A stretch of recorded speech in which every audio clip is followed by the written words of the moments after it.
que E tem dado. foi isso que, no seu entender, aconteceu? Foi o Governo foi incompetente a desenhar este O plano? Governo, quer do ponto de vista da resposta sanitária à pandemia, embora aí, enfim, não seja a minha área, mas quer sobretudo na resposta económica que tem dado desde março do ano passado, portanto vai fazer um ano que infelizmente estamos em pandemia, tem sido de uma profunda incompetência, porque não é capaz de colocar apoios concretos às empresas no terreno, os coloca, são de pequena dimensão e chegam tarde, basta ouvir, é unânime entre os empresários. E quando chegamos à dita bazuca, o Governo basicamente centra-se no setor público, na administração pública, e diz, ok, vamos agora fazer o que não foi feito nos últimos 10, 15 anos, sem que se preocupar com a tal transformação do ponto de vista da economia e da competitividade, e sem se preocupar que a bazuca deveria ser, sobretudo, para alavancar o crescimento futuro. Com este plano, a minha previsão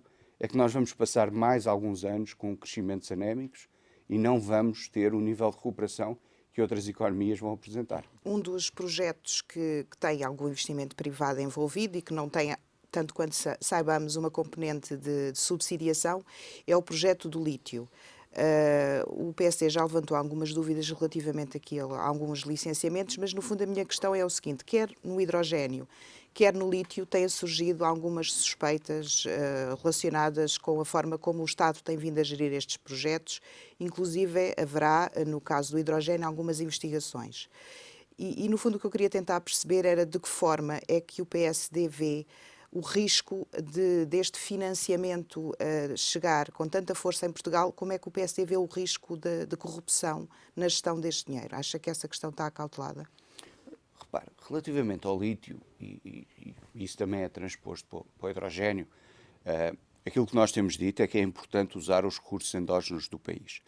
E, portanto, se há reservas de lítio e se elas são economicamente viáveis e ambientalmente sustentáveis, porque depois também há essa questão, não há razão nenhuma para que esse recurso endógeno não possa ser explorado. Outra coisa são depois processos concretos, e eu esses não comento porque não tenho conhecimento e não faço um juízo de valor, não me compete a mim. Portanto, não sei se relativamente à concessão A ou B, se há ou não problemas, há entidades a quem compete a ferir isso. Agora, relativamente aos fundos europeus, há um risco aqui muito substancial, pelo menos de má utilização. Não vou tão longe, obviamente, enfim, nós sabemos que existe um fenómeno de corrupção, isso é inevitável em todos os países, existe, mesmo nos mais desenvolvidos e mesmo naqueles países onde as instituições são mais fortes, como os países nórdicos, seguramente também há corrupção, portanto, esse é um fenómeno que infelizmente existe sempre, devemos procurar combatê-lo, mitigá-lo, ter instituições E Portugal tem um capazes. histórico recente em que tem sido Portugal, apontado por algumas entidades internacionais como não estando nos melhores na gestão do indiscutivelmente, problema da portanto, temos um corrupção. problema de capacitação das instituições e de dificuldade no combate à corrupção. Agravando esse problema, o que é que nós vamos ter nos próximos 4, 5 anos? Vamos ter 3 programas em simultâneo em execução. Vamos ter ainda ao final do Portugal 2020, que tem cerca de 12, 13 mil milhões por executar. Vamos ter este programa de recuperação e resiliência com 15 a 6 mil milhões e vamos ter o arranque do Portugal 2030 e, portanto, nos próximos 4, 5 anos o montante de fundos é muito superior a qualquer outro período nos últimos 35 anos. Para que esse E dinheiro a não se pressão perca. para se gastar, sobretudo a parte do PRR e do Portugal 2020, em que os prazos são muito apertados, quer os de lançamento dos projetos, quer depois os de execução e de pagamento, obviamente que é um fator adicional de pressão sobre o setor público e que, obviamente, cria constrangimentos, quer do ponto de vista da má utilização dos dinheiros, mesmo que não envolva qualquer tipo de ilicitude, o risco de voltarmos a repetir um conjunto de erros no passado de desperdício de dinheiros é substancial. Estávamos a falar, e já falamos no início desta entrevista, sobre o plano alternativo apresentado pelo PSD, que tem fundamentalmente 2 eixos principais: a captação de investimento estrangeiro e a redução da dívida pública. Começamos pelo primeiro. Com a economia mundial em recessão, é razoável esperar que o investimento estrangeiro seja o motor do nosso crescimento? Repare, a médio e longo prazo é quase a única alternativa. A economia portuguesa, sendo uma economia pequena, e aberta do ponto de vista concorrencial e sem mecanismos de política monetária ou política cambial, só pode crescer através de investimento e de investimento privado. Infelizmente, as empresas portuguesas estão muito descapitalizadas, estão muito endividadas e por isso é importante trazer investimento direto estrangeiro, mas não é o investimento direto estrangeiro que trouxemos nos últimos anos, centrado maioritariamente no imobiliário. O que nós precisamos é trazer investimento direto estrangeiro de bens transacionáveis. Falou da normalidade económica, eu gostava de fazer uma pergunta sobre a normalidade orçamental. Nós estamos a viver uma cláusula de exceção, não é? Os países têm mais ou menos luz verde para poderem endividar-se e aumentar os déficits. O governo português, penso que já sinalizou que pretende que essa excepcionalidade se prolongue no tempo, pelo menos até 2022. O que é que o PSD acha dessa ideia? Repare, nós sempre fomos defensores de que as regras orçamentais são importantes e são para cumprir. Agora, é óbvio que nós não podemos retomar essas regras de forma abrupta. Ou seja, nós precisamos de algum... Nós, quando digo nós, a Europa em geral, quer dizer, os outros países, a maior parte deles também têm déficits muito acima dos 3%. Aliás, creio que em 2020 não terá havido, pelo menos na zona euro, nenhum país com déficit abaixo dos 3%. E, portanto, todos os países vão precisar de tempo.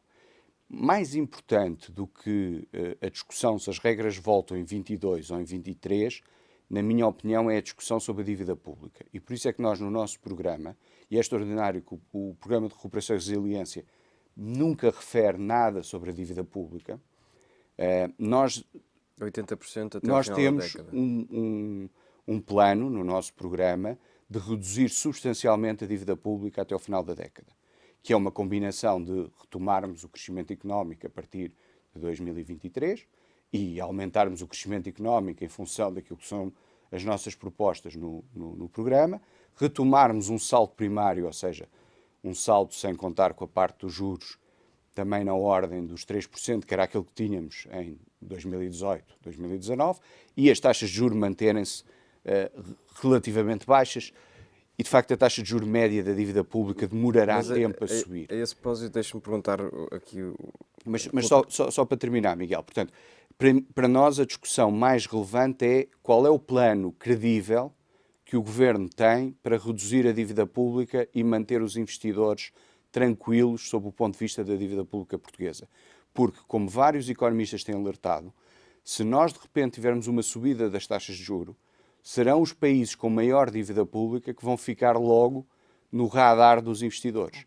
E é muito importante dizer aos investidores, e por isso é que nós colocamos esse capítulo no nosso programa, o país tem, para a década, um plano credível, aceito pelos principais stakeholders políticos, económicos e sociais, de reduzir a dívida pública, pelo menos, nós temos vários cenários, o central é para 80%, mas pelo menos abaixo dos 100% no final da década. Do seu ponto de vista, considerando esses instrumentos que acabou de referir para o reequilíbrio das contas públicas, acha que há lugar para uma discussão que tem vindo a crescer sobre a possibilidade de se criar um imposto extraordinário para, digamos assim, sobre as pessoas e sobre os rendimentos que não foram afetados pela pandemia, para ajudar a pagar os custos da gestão da pandemia? Acho Estamos que é uma má discussão. Do imposto sobre IRS, em termos de acho que é uma má discussão. Bem, eu fiquei na dúvida porque quem apresentou essa proposta primeiro falou em IRS, depois falou em rendimentos de capital e depois falou em património. Várias pessoas falaram sobre isso, uma delas até do PSD, o Dr. Poiás Maduro fez uma referência. Eu acho que, primeiro, não acho que aumentar impostos sobre uma classe média que já está sufocada pela carga fiscal seja acho um que bom era princípio. Um imposto único. Sim, era um lump sum, Sim. Mas repare, as pessoas que não tiveram perdas de rendimento, em princípio, continuaram a trabalhar. É verdade que nós tivemos, ou seja, são pessoas que foram para teletrabalho, mas, tanto quanto sei, não deixaram de trabalhar por estar em teletrabalho. Essas pessoas continuam a ser tributadas em IRS pela totalidade de rendimento. É óbvio que o primeiro layoff teve algo que, enfim, olhando hoje, podemos considerar de forte injustiça, que foi uma redução dos rendimentos para quem estava em layoff. É óbvio que há problemas de desemprego. Mas as dificuldades técnicas de um imposto dessa natureza e, digamos, alguma injustiça que também geraria, eu acho que é uma má discussão, sinceramente. Acho que há outras formas de resolver, de tentar mitigar os efeitos sociais desta crise. Vamos entrar numa fase decisiva com a entrada destes milhares de milhões de euros na economia portuguesa e ainda recentemente denunciou aquilo que, no seu entender, é a farsa orçamental de João Leão. Aparentemente o Bloco continua... E de Mário Centeno. O Bloco aparentemente continua desencantado com este governo, o PCP é uma incógnita. Neste contexto, e quando estivermos a discutir o Orçamento do Estado para 2022, o PSD não está obrigado a aprovar e a articular-se com o governo sob o risco de somar uma crise política à crise económica e social? Mas a crise política, se existir, resulta exclusivamente do Primeiro-Ministro. O Primeiro-Ministro é que disse ao Expresso. É, não sei se o Miguel estava nessa entrevista, não está? Não, já não, peço desculpa. Mas o Primeiro-Ministro é que disse ao Expresso que no dia em que o seu governo dependesse do PSD, o governo acabava. Mas há aqui um lado de responsabilidade do PSD também. Mas também há um lado de responsabilidade do Primeiro-Ministro. Se o Primeiro-Ministro acha que o apoio do PSD... perante o país. Sim, mas, se o mas repare, de nada serve a responsabilidade do PSD. Recordo que o PSD, sobretudo desde o início da pandemia, votou sempre favoravelmente o estado de emergência e em algumas das votações, penso que se o PSD tivesse votado contra, o estado de emergência não teria passado.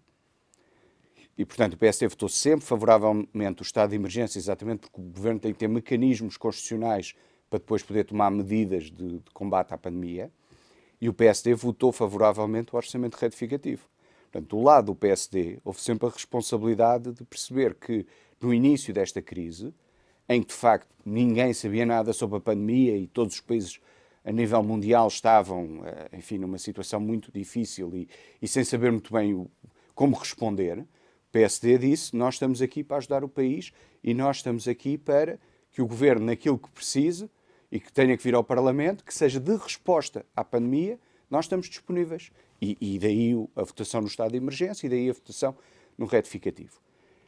A responsabilidade pelo país é sobretudo do Primeiro-Ministro. E, portanto, quando o Primeiro-Ministro diz que o governo dele não pode depender de um apoio do PSD, não há mais nada para discutir. Quer dizer, se o Primeiro-Ministro não se colocar de acordo com a esquerda... E acha que António Costa pode ter a tentação de provocar essa crise política? Isso não sei, terá que perguntar a ele. Quer dizer, pode ter a tentação para ter uma maioria absoluta? Não sei, acho muito difícil. Mas, quer dizer, não serei também a pessoa mais avaliada para fazer esse tipo de comentários políticos. Agora, a posição do Primeiro-Ministro, que é uma posição que radica na escolha que ele fez em novembro de 2015, tem que ter consequências. E, portanto, o Primeiro-Ministro... Repara, até porque, e eu já disse isto, penso que até foi numa entrevista consigo ao Expresso, se não estou em erro. O PS e a extrema-esquerda colocaram sempre de acordo nos orçamentos em que as coisas estavam a correr bem, em que a economia estava a crescer, em que havia, enfim, alguma margem orçamental. Aí colocaram sempre de acordo. Agora que as coisas estão difíceis, já não são capazes de colocar de acordo, então que visão do interesse nacional é que essas forças políticas têm? Quando corria tudo bem, era fácil estarem coligados no Parlamento. Agora que o país está a atravessar uma crise muito severa, já não são capazes de se pôr de acordo, então quer dizer que o interesse nacional para eles não é relevante.